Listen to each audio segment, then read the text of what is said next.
assistant principals at NorthLake Park. And this is Giovanna Bravo, and she is our tech coordinator, and really this is her baby. She's awesome. So I'm going to give you the administrator perspective of it, and then she can answer technical questions, which I cannot answer.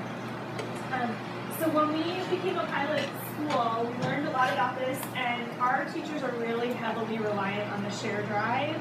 So changing over to this is kind of a shift a little bit in how we use things. So our first thought was to ask all of the teachers to move their documents from the share drive and put them here. And of course our teachers are extremely busy, and they were like, that's crazy. So the next thought was for Giovanna to move it for them. But what we found is some of our grade levels have thousands of documents on the share drive, and we know that they're not accessing thousands of documents throughout the year. So what we did this summer was ask our teachers to clear off the share drive and the collaboration drive, go through, and we're going to upload when school starts the documents that they actually need. So this summer they can kind of filter out, and we're starting with a clean slate, fresh product. So that's kind of the plan. The benefits from our perspective, teachers can access it at home. So that's a positive. And then it's a huge communication tool for us. It has the calendar. It really could have most of the information you need just on a daily basis at a quick glance. The phone list, the classroom numbers, things like that. So that's been really positive too. I'm going to take it over. You want me to? As Tiffany was mentioning, one of the biggest problem that we had was actually with the files, with the actual documents. So we did it the wrong way, but we thought, okay, let's go back and try to fix this. Even though they told us, you know, stay away from folders, because you're gonna have folders, and then inside that folder you're gonna have more and more, and then it's just gonna become unmanageable, and that's exactly what happened. The other big problem was when I saved the files onto the collaboration site, the check-in feature was enabled. So all the documents were checked out to me. So I had to go with each file and check it in so that they could open it or edit it. And just so you guys know, that check-in, check-out feature is not enabled right now. So when they upload the document, it's not by default checked out to the person who uploaded it. Just so you know. And again, that's something we had an issue with older versions of Office. So if you're running Office that's not 2007 or newer, if you're running 2003 or 2000 or XP, upgrade to Office. I'm telling you now, run 2010. You guys should be all on 2007 or 2000. You really should be on 2010 because we have a site license. So if you don't have 2010 on your computers, talk to your school TC and get it installed on every one of those computers. You'll make your life so much easier. You'll be able to work on within the same document at the same time. So just want to let. And another thing that we're planning to use this upcoming school year is the metadata. We want to try to create fields that are meaningful for teachers, like if they want to do by subject or by, I don't know, standard or whatever they want to find or add to their files, they can easily find it.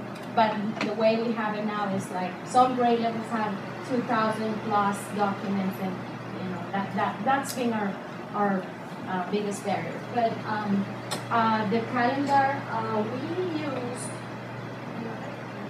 I don't think this calendar is there. We used an Outlook public calendar, which is also not recommended, but since we came on board and the calendar items were already there, this was really easy to work out. What I did was I went into my Outlook and connected the SharePoint calendar, and now I copied and pasted every appointment every appointment in the calendar, and now it shows here on the SharePoint, which is something to me. It's something big for the teachers because they were at home and they wanted to do something work related, and they didn't have access to the Outlook calendar or the school calendar. So this is helping a lot. And we talked about too for each grade level, because we have ours broken up into grade levels since we're in elementary school, they could have on their calendar, like if the teacher was going to be out, they could put it on there, and then that way the whole team can see at a glance who's where and what's going on for their team. Or if they're having a meeting or a planning meeting or something, they can also use their calendar. These are the resource names with the beginning. Can you show them one of those? Scroll up and show any.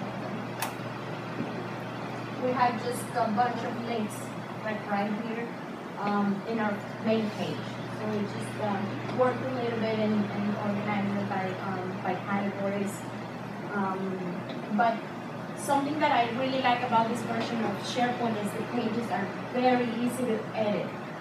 Like the teachers don't have to know, I don't know, HTML, or they don't need to know SharePoint, a lot of technical stuff.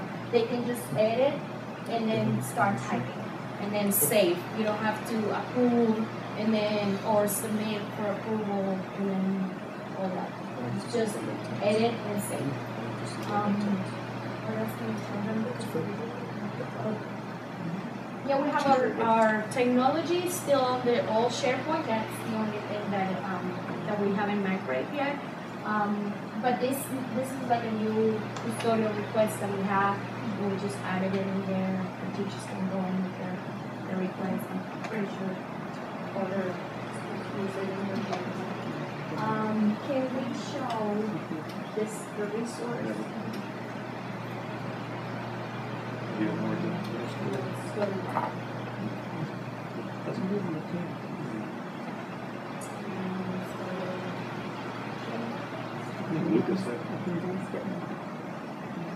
This is an info pad form that our RTI or data person created, or with the help of Maurice Dragon, who's the Southeast or our area instructional person, technology person. So he helped her creating this form.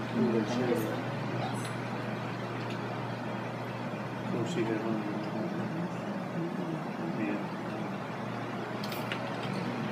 Go ahead and type in your username and password, because I don't have access to that because I'm logged in. And say no there. Oh, I'll put in OCPS in front of it. Sorry. Yep. Just give your personal number.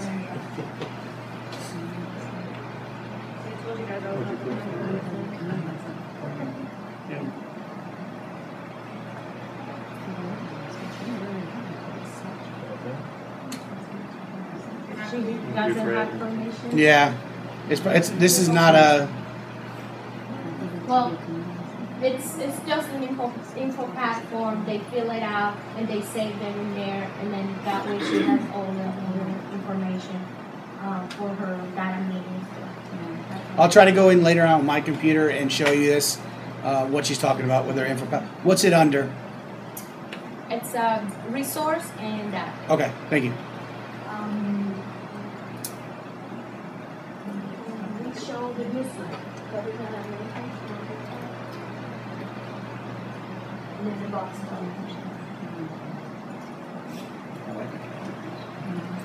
This is just a PDF file that our principal sends every Friday. Basically, it's like a week at a glance kind of thing, so the teachers don't have to print it out, or sometimes when she emails it, it's a big file and it can take up space on their email, so they can just go in here, and it also has an archive for the entire year, and that's just upcoming events for the week. I think that's it. From listening, there are so many uses to this, and I know that we are just barely scratching the surface. So the other schools that have piloted it, they all had great ideas and different things that they were doing with it too. So it's really, once your brain starts doing it, you're going to come up with great things for it, and then we'll still see your ideas. And uploading this newsletter is very easy, as long as you use the same name. You just do current newsletter. It will override the current thing. So it's something that's very easy to use. I was going to be apologetic for this because you mentioned issues with COVID, which I understand. But there was obviously a reason for COVID, organizing things properly. So what did you do to circumvent that? Well, the idea is to use the metadata, not the folders, but just say that document is maybe organized just by subject, and that way you don't have to have folders. If it's FCAT, you can just put FCAT in one of the fields, and that way we stay away from. So you have your teachers just do everything else. We will.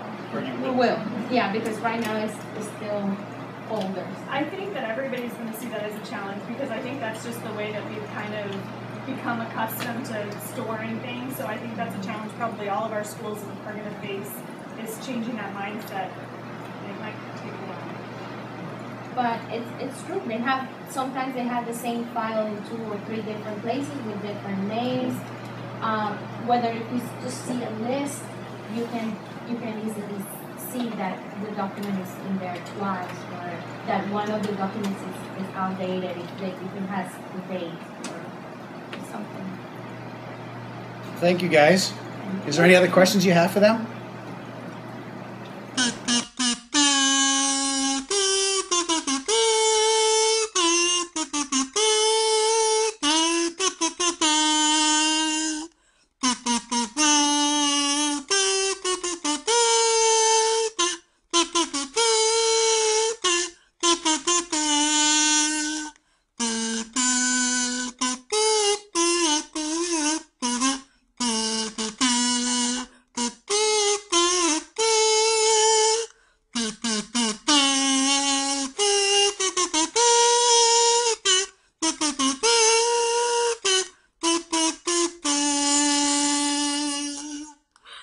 Out of breath.